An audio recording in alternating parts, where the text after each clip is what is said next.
ನಮಸ್ಕಾರ. ಪ್ರಜಾರಾಜ್ಯ ಕನ್ನಡ ನ್ಯೂಸ್ಗೆ ಸ್ವಾಗತ. ನಾನು ರಾಮಗೌಡ ಪಾಟೀಲ್. ಹಿರಣ್ಯಕೇಶಿ ಸಕ್ಕರೆ ಕಾರ್ಖಾನೆ ಅಧ್ಯಕ್ಷರಾಗಿ ಬಸವರಾಜ್ ಕಲ್ಲಟ್ಟಿ, ಉಪಾಧ್ಯಕ್ಷರಾಗಿ ಅಶೋಕ್ ಪಟ್ಟಣ್ ಶೆಟ್ಟಿ ಆಯ್ಕೆ. ದೂರ ಉಳಿದ ಮಾಜಿ ಅಧ್ಯಕ್ಷ ನಿಖಿಲ್ ಕತ್ತಿ.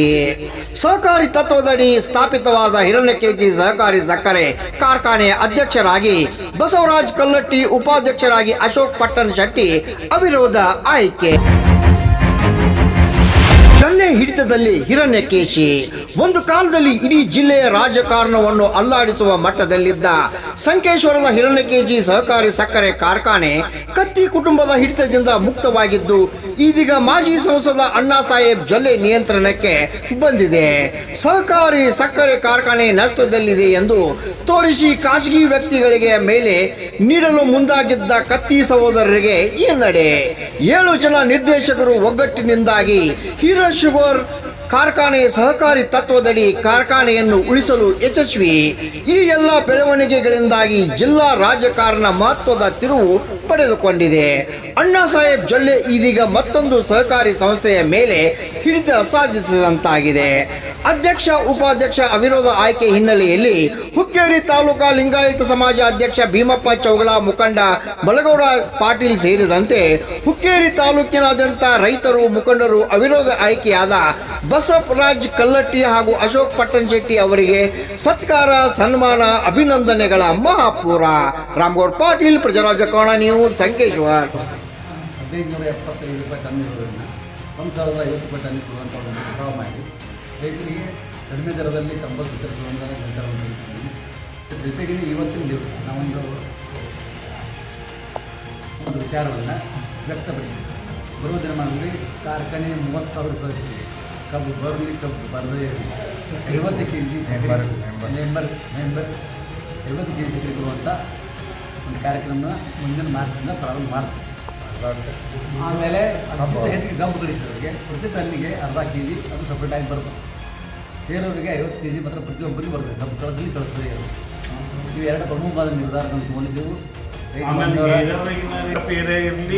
ಎಲ್ಲ ಪ್ರತಿಯೊಬ್ಬರಿಗೂ ಕಬ್ಬು ಕಳಿಸಿದಾಗ ಟನ್ನಿಗೆ ಅರ್ಧ kg ಸಕ್ಕರೆ ಕೊಡೋದು.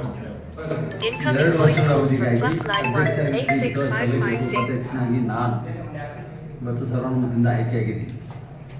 ಇನ್ನು ಮುಂಬರುವ ದಿನಗಳಲ್ಲಿ ಈ ಕಾರ್ಖಾನೆ ಈ ಹಿಂದಿನ ಯಾವ ಒಂದು ಪದ್ಧತಿಯಲ್ಲಿ ಬೆಳೆದು ಬಂದಿತ್ತು, ಕರ್ನಾಟಕ ರಾಜ್ಯದಲ್ಲಿಯೇ ಇತಿಹಾಸ ಇರುವಂಥ ಒಂದು ಸಕ್ಕರೆ ಕಾರ್ಖಾನೆ, ಅದನ್ನು ಮತ್ತೆ ಮರಳಿ ಆ ಒಂದು ಗತಸ್ಥಿತಿಗೆ ತಂದು ಈ ಭಾಗದ ರೈತರ, ಕಾರ್ಮಿಕರ, ಈ ಭಾಗದ ಯುವಕರ ಜೀವನಗಳನ್ನ ಚೆನ್ನಾಗಿ ಮಾಡಿಸೋದ್ರ ಜೊತೆಗೆ ಅವರೆಲ್ಲರಿಗೂ ಒಂದು ಒಳ್ಳೆಯ ಸೌಲಭ್ಯವನ್ನು ಕೊಡುವಂಥ ನಿಟ್ಟಿನಲ್ಲಿ ಕಾರ್ಖಾನೆಯನ್ನು ಚೆನ್ನಾಗಿ ಅದನ್ನು ಅಭಿವೃದ್ಧಿಪಡಿಸೋ ನಿಟ್ಟಿನಲ್ಲಿ ಕೆಲಸ ಮಾಡ್ತೀವಿ ಅಂತ ತಮ್ಮ ಮೂಲಕ ಹೇಳಲಿಕ್ಕೆ ಇಚ್ಛೆ ಪಡ್ತೀವಿ. ಇಷ್ಟೆಲ್ಲ ಆಗಬೇಕಾದ್ರೆ ಈ ಒಂದು ಹಿರಣ್ಯಕೇಶಿ ಸಹಕಾರಿ ಸಕ್ಕರೆ ಕಾರ್ಖಾನೆ ತಮಗೆ ಅಧ್ಯಕ್ಷ ಉಪಾಧ್ಯಕ್ಷ ಆಗಬೇಕಾದ್ರೆ ಯಾರ ಪ್ರೇರಣೆ ಆಯ್ತು? ಇಲ್ಲಿರ್ತಕ್ಕಂಥ ಹಿರಿಯರು, ಇವತ್ತು ನಮ್ಮ ಆಡಳಿತ ಮಂಡಳಿಗಳು ನಮ್ಮಲ್ಲಿರುವ ವಿಶ್ವಾಸ, ಆಮೇಲೆ ಅವರು ಮೊದಲನೇ ಅಧ್ಯಕ್ಷರು ಅಥವಾ ಆಗಿನ ಒಂದು ನಿರ್ಧಾರ ಲೀಸ್ ಕೊಡುವಂಥ ನಿರ್ಧಾರಕ್ಕೆ ನಾವೆಲ್ಲರೂ 25 ವರ್ಷ ಕಾಲ ಅಂತ ಏನೋ ಹೇಳಿದ್ರು, ಅದಕ್ಕೆ ನಾವು ಬೇಡ ಅಂತೀವಿ. ಮುಂದಿನ ದಿನಮಾನಗಳಲ್ಲಿ ನಡೆಸ್ರಿ ಅಂತ ಹೇಳಿದ್ವಿ.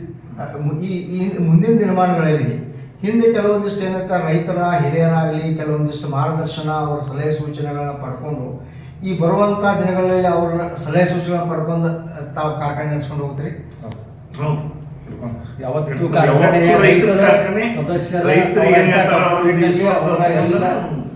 ಅವರ ಸಲಹೆ ಸೂಚನೆ ತೆಗೆದುಕೊಂಡು, ಅವರನ್ನು ವಿಶ್ವಾಸ ತೆಗೆದುಕೊಂಡು, ಆಡಳಿತ ವಿಶ್ವಾಸ ತೆಗೆದುಕೊಂಡು, ತಾಲೂಕಿನ ಎಲ್ಲ ಹಿರಿಯರ ವಿಶ್ವಾಸವನ್ನು ತೆಗೆದುಕೊಂಡು ಕಾರ್ಖಾನೆಯನ್ನು ಸುಸಜ್ಜಿತವಾಗಿ ಮುಂಬರುವ ದಿನಗಳಲ್ಲಿ ರೈತರ ಕಾರ್ಖಾನೆಯಾಗಿ ಸರ್ಕಾರಿ ತತ್ವದಲ್ಲಿ ನಡೆಸ್ತೀವಿ ಅಂತ ತಮ್ಮ ಮೂಲಕ ಹೇಳ್ತೀವಿ. ಈ ಹಿರಣ್ಯಕೇಶಿ ಸಕ್ಕರೆ ಕಾರ್ಖಾನೆಯ ನಿರ್ದೇಶಕರು ಹಾಗೂ ರೈತ ಬಾಂಧವರು ಮತ್ತು ಹಿರಿಯರು ಎಲ್ಲರೂ ಕೂಡಿ ನನ್ನ ಅಧ್ಯಕ್ಷ ಮಾಡಿದ್ದಕ್ಕಾಗಿ ಧನ್ಯವಾದ.